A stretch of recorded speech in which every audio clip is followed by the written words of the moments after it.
Craze ఉన్న ప్రాజెక్టులతో అభిమానులను మెప్పించడానికి మేమెప్పుడూ రెడీగా ఉంటామంటున్నారు కొంతమంది మ్యూజిక్ డైరెక్టర్లు.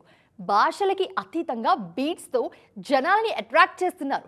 ప్రస్తుతం సూపర్ డూపర్ కాంబినేషన్లతో కిరాక్ పుట్టిస్తున్నారు.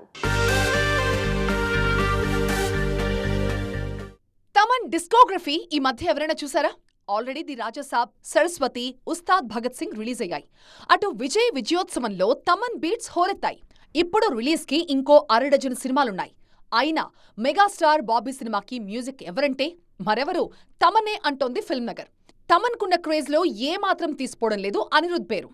ఎవరిని కదిలించినా అని అని అని అంటూనే ఉన్నారు. అంతలా మార్మోగుతోంది పాన్ ఇండియా యూత్లో అనిరుద్ క్రేజ్.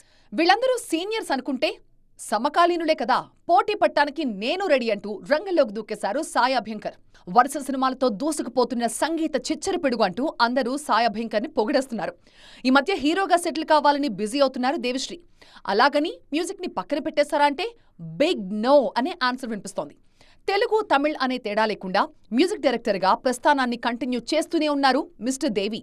వీళ్ళందరికీ టాలీవుడ్లో నయా పోటీ ఏఆర్ రెహమాన్తోని. చిక్రీ చిక్రీ అంటూ రెహమాన్ వైబ్ మామూలుగా లేదు జనాల్లో. ఎలాగైనా తెలుగులో తాననుకున్న సక్సెస్ ని ఈ మూవీతో అందుకుని తీరుతానంటున్నారు ఇసై పుయల్, ఏఆర్ రెహమాన్.